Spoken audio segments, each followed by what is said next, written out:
It was a dark night and a man named Jeffrey Jones was on his way home from work. He was driving along when suddenly, he felt the car collide with something. Oh my God! What was that? Thinking that it was probably a rock or something, Jeffrey continued on his journey home. When Jeffrey arrived at his house, he saw a young woman standing on his front lawn. She was deathly pale and had a cut on her face and there was blood on her shirt. Oh my God! What happened to you? I was crossing the road when I was hit by a car and the driver drove off. Oh my God, that sounds awful. Come inside and I'll get you cleaned up, then I'll take you to the hospital to get you checked over. Jeffrey took the woman into his house and began to question her about the accident. Did you see who was driving the car? Because if you did, then you need to tell me so we can get the police involved if they just drove off. You're lucky to be in one piece. Suddenly, to Jeffrey's confusion, the woman began to glare at him. She looked at him as though he had done something very dreadful. Are you okay? Did I upset you? The woman didn't say anything. She continued to glare at Jeffrey and he could not figure out why, but he simply put it down to her having a bad experience with her accident. Well, if you don't want to talk about the accident, I understand.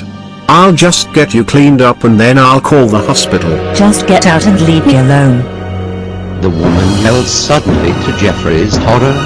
What was wrong with her? Why was she being like this?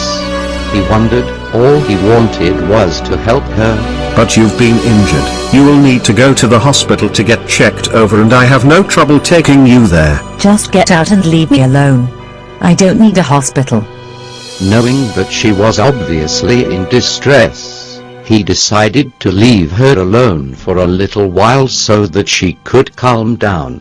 I hope she'll calm down in a little while and let me take her to the hospital. Anyway, let's see what is on the news. When Jeffrey put on the news, he saw something very horrifying that it made his stomach turn. Hello and welcome to the evening news. Earlier this evening, a young woman was knocked over and killed by a hit-and-run driver. The victim was 25-year-old Janice Mason, who was hit by a car and killed instantly. Witnesses say the car stopped briefly but then drove off, leaving Janice lying in the road. Emergency services were called, but Janice was pronounced dead at the scene. Police are now looking for the driver of the car. Jeffrey was horrified. The woman on the news was exactly the same woman who he had found standing on his doorstep. Oh my God! It can't be her. It is just impossible. Yes, that was me. You ran me over and you left me to die. Jeffrey turned around and saw the dead woman standing behind him and quickly came to realize that it was her ghost.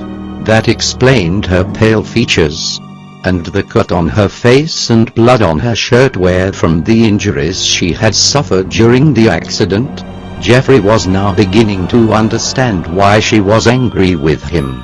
Oh my God! I am so sorry. I didn't mean to hit you with my car and leave you to die.